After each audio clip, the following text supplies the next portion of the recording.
pastimes. Ravens, more than touchdown favorites in Cleveland Sunday afternoon. Brew, what do you need to see to think the Ravens are all the way back?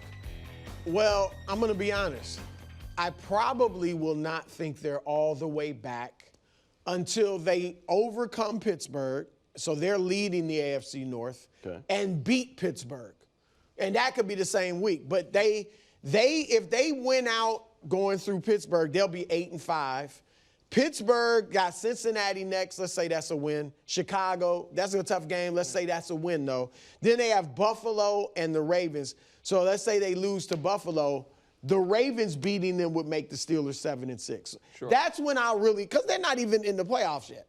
And they're playing well, but that's when I'll really be like, okay, you can exhale. They are back.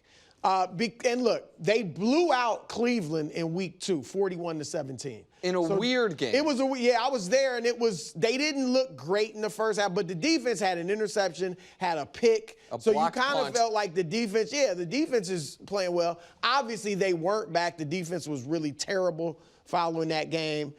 And so a blowout, Coach, by itself won't tell me they're back, especially now it's Dylan Gabriel at quarterback for Cleveland instead of Joe Flacco. But what I want to see to feel good about it is a comfortable win. Maybe it's essentially over by halftime. I want to see Lamar start to look like, the MVP Lamar.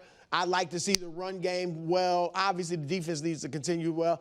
I'm going to say 14 points. I like to hold them to 14 points max. Maybe hold them to a touchdown.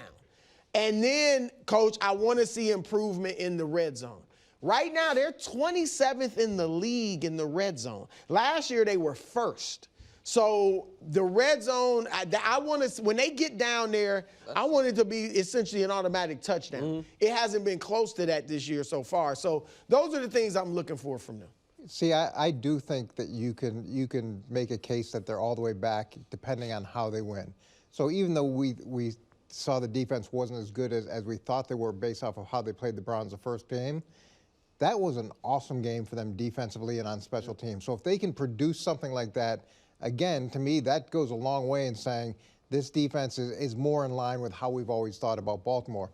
Now, the flip side of that is Lamar threw 4 touchdowns in that game, but they were all short, 5 yards because of the the turnovers and the block kick.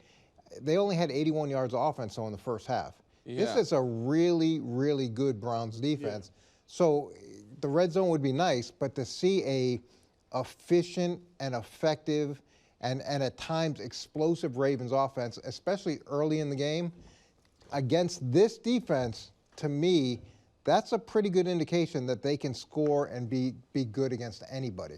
I 1,000% agree with you. No, well, I know that I'm not the expert of the show. The authority of the show.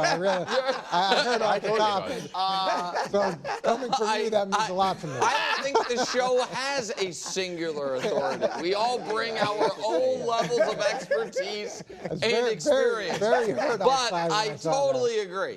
Because that first game, so that was the same weekend as Chiefs-Eagles. We came back. Wilds and I went from Kansas City here. You went from Kansas City to Baltimore. Yep. And you were the one, assuredly, of all of us most closely watching that game because you were at that game. And I think you see a game that finished 41-17, and you think one team owned them. The Ravens' offense was bad in that game. Bad. They were outgained. Now, again, the Browns at that point in time had Flacco at quarterback as opposed to Dylan Gabriel. Yep. But they had 240 yards total, the Ravens did. They were 3 of 12 on first downs. For the two teams, just very, very quickly, here were the possessions in the first half. Punt, punt, punt, field goal, punt, punt, block punt for a touchdown, punt, punt, punt, punt, field goal, punt. There's 11 punts in that first half. I don't think, and don't bring up Cam Ward, Coach, I don't think you can prove anything defensively against Dylan Gabriel because I don't think Dylan Gabriel at this moment is a starting NFL quarterback. The reason I totally agree with Coach is I think you can prove a lot offensively because this Browns defense is awesome. And Lamar is taking too many sacks this year. Thus, you know what I mean, for his own. And the hamstring and now the banged up knee, that part's a little concerned. Yes, about his escapability. So I would like to see either get Derrick Henry rolling or Lamar not just with touchdown passes, because to your point, but like move the ball down the field. Yeah. Trap game on the board for anybody? The Ravens. Can we have a seminar about what a trap game is? Yeah, divisional games are hard to be trap games. Impossible? Well, hard. They could lose, but it wouldn't. This Not is a trap game? This does not qualify as a trap game.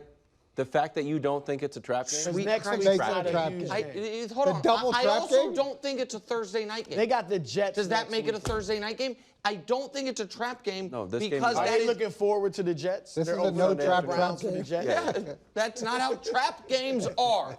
When a team is excellent and rolling and or has a major opponent coming up in 2 weeks and they overlook who they're playing. Not a No team one sees it coming. fighting. No, just not get a upset. team fighting. It'd just be a regular old upset. Have you ever been in a trap?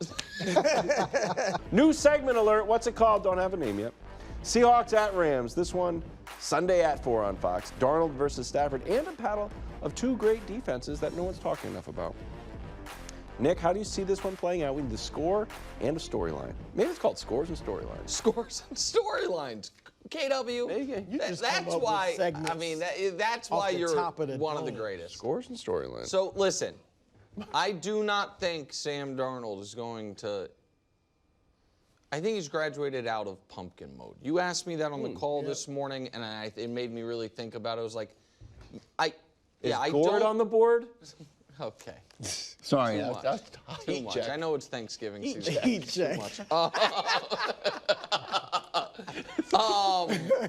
This is such an idiot. I just read through. Gord on the board? sorry. However, Heat check. I think made up Sean for the bad McVay thing. and that Rams defense, really the Rams defense, not McVay, could make him see some ghosts again. Ooh. Wait. If he sees ghosts, then Again, that's it's pumpkin temporary. mode. No, 23-20. I just think here again. I don't think it means like, oh no, now Darnold's about to melt down moving forward.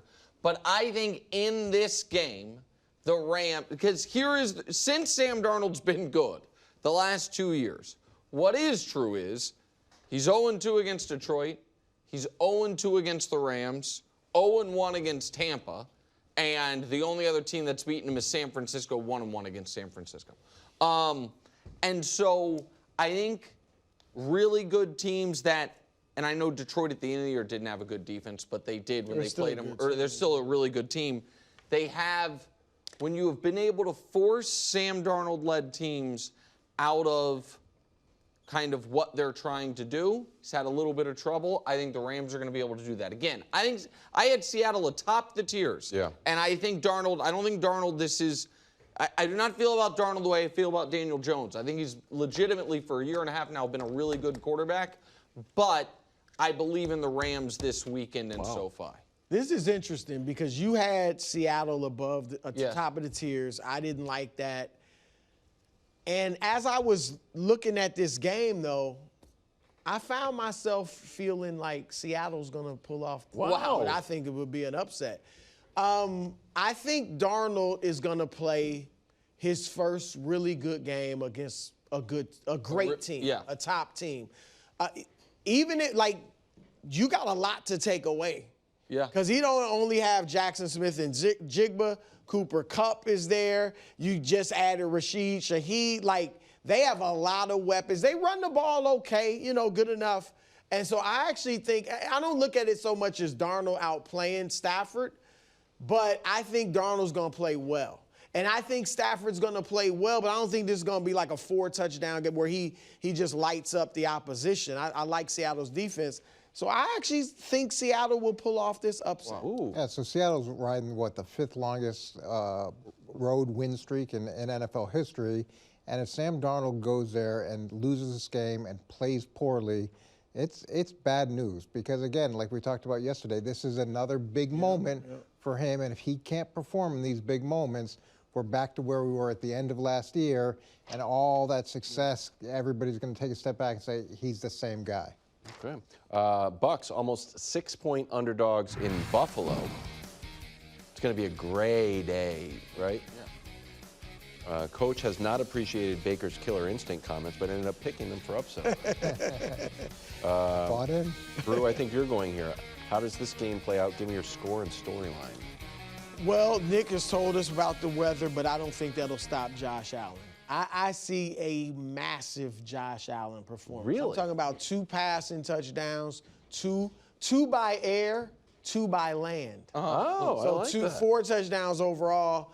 And I see James Cook cooking too. Like I think he's gonna. Not Maybe he not throws many one of them to touchdowns. James But Cook. yeah. Not many touchdowns. But, you know, Josh likes to hog them. Vulture those goal line touchdowns for sure. But yeah, I think that Buffalo has to come out and play well. And so I see them having a nice, comfortable lead in the 3rd quarter. Baker playing okay, but then playing strong late, mounting somewhat of a comeback, somewhat of a rally, but not enough to overcome the Bills.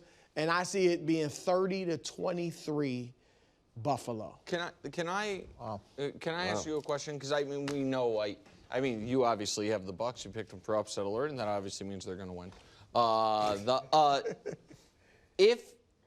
If they do win, Brew. Tampa Bay. Yes. I know it will make you reevaluate at least somewhat Buffalo. Yes. I know that, and that's fair. Will it also make you reevaluate Tampa just being in the cute team category? And will you say that if they can go to Buffalo and win, they've gone to Seattle and won, they've beaten San Francisco, like that they now have proven that they are a legitimate NFC contender? I probably would feel more. I would probably reevaluate Buffalo a little more. Now, look, I'll give them props. I just fundamentally feel that Philadelphia, Detroit, although they're not quite what they were. Look, 2 of my teams, Detroit and Green Bay, aren't looking that great. Right. So to me, I'll Tampa's give looked Bay as a good little as bit of those that. teams. That's fair. I'll see how it's done. I mean, the win period will be impressive, but maybe. Yeah, I would imagine you'd have to reevaluate Buffalo if they lose this game because it stays consistent with how they've been. They haven't really beaten anybody except the one team, and they're coming off such a disappointing loss. And now to couple that, it would be problematic, and how they lost would matter too. If this goes out and Josh Allen ends up trying to be Superman but ends up defaulting to 2 or 3 turnovers, that's the difference in the game. That could also be a big reason for concern. If Brew's right, though, and Coach and I are wrong, and Buffalo wins, you know, or at least comfortably, but just if they win, that also, like, you have a real rooting interest in this game for Tampa. Oh, yeah. Like, I know you and I, because we're so deep in the athletic playoff predictor, are, you know, chalking up the AFC East to the Pats. But right now, the Pats have 2 losses and Buffalo has 3. You know what I mean? Buffalo feels like we're fine. You know what I mean? We take care of business and play the Pats again, and we can be right there.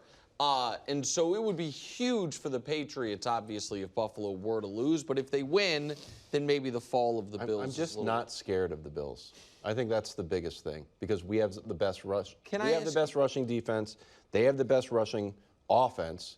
And we played and we shut it down. So I'm just well, I know we're going to talk about the Patriots in 10 minutes, but right now, this moment, I think, and maybe you're right, you're going to say you're not scared of anyone.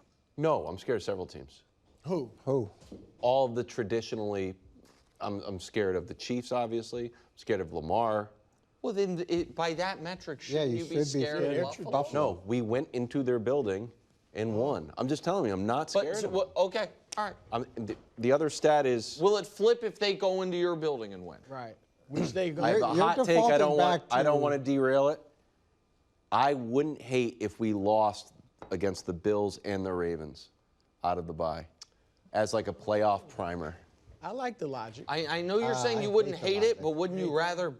I would rather win. I'd rather, win for 5 years straight. split with them rather than lose both. I wouldn't mind getting a lesson. Little comeuppance. Josh Allen has 2 turnovers in each of the Bills' losses. Finally, Lions in Philadelphia Sunday night. Brew? Oh, no, this is Coach. I'm sorry. We need your score and storyline for Lions-Eagles. Yeah, so this is Detroit 28-20, and this is going to be the one that starts Philadelphia on fire. Oh. And it's going to start on fire because of Jameson Williams. And so Dan Campbell, last game with Jameson Williams, this quote has got to make A.J. Brown so angry. I read this today, and I thought, if A.J. reads this, he's not going to be happy. So Jameson said, he just told me the ball was coming to me and that he just got me, Williams said. I was already ready, but that just it let me know it was coming to me. And that whole drive he dedicated to me. He called plays for me, and I just went out there and I made plays. Dan Campbell at halftime said, we're coming to you on this drive. They threw him 3 passes for 47 yards and a touchdown on the opening drive of the second half.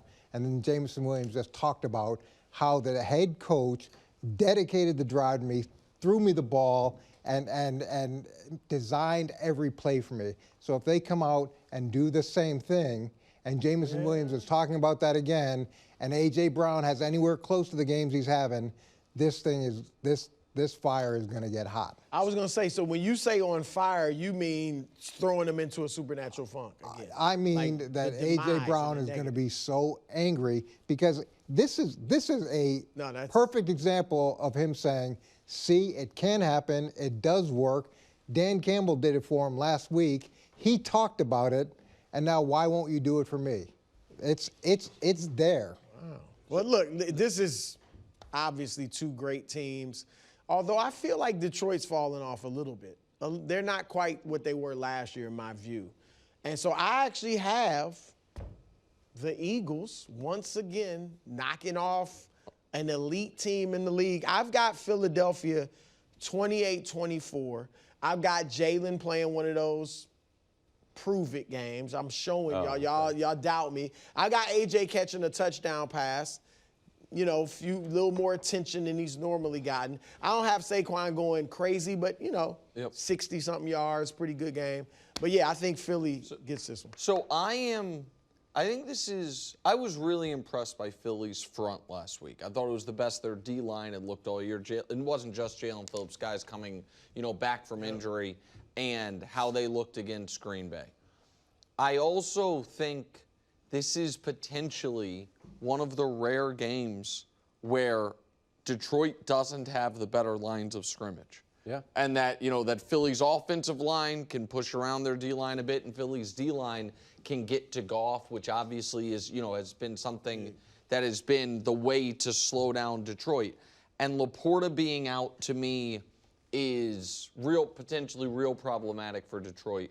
So I do think Philadelphia wins. I'm rooting for Detroit because I think it's more fun if Detroit gets to 7 wins, Philly's at 7 wins. Because if Philly wins, there starts to be real separation in the NFC. It's Philadelphia, the winner of Seattle and the Rams. You know what I mean? And then everybody else. If Detroit wins, it's going to be like 5 teams, basically close to tied for first. So I think that's more interesting.